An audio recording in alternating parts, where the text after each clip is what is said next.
कभी कभी एक विषय की चर्चा करते हुए डरते हैं, बड़े बड़े लोग भी डरते हैं। जनसंख्या का चरित्र, डेमोग्राफी बदलती है तो राष्ट्रों के भाग्य बदलते हैं। 21वीं शताब्दी में दुनिया में 3 देश बने हैं नए, लेटेस्ट 3 न्यू कंट्रीज, जिसको यूएन के अंदर मान्यता मिली है।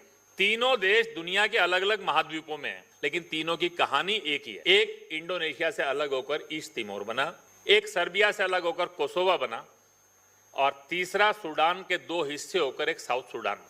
अरेबियन मेजोरिटी का मुस्लिम कंट्री सूडान, उसके 2 हिस्से हो गए। क्यों? क्योंकि सदर्न सूडान जो है 60 साल के अंदर कन्वर्जन बढ़ते बढ़ते that become a Christian majority area.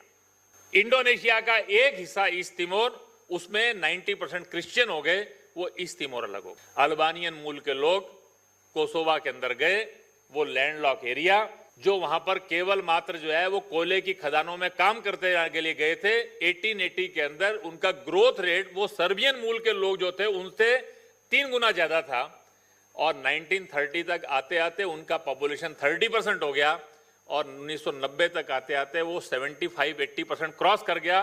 Kosovo अलग देश बन गया। ये तीनों देशों की एक ही कहानी है कि उस देश के रहने वाले जो मूल लोग थे वो माइनॉरिटी में चले गए, दूसरे लोग बढ़ गए।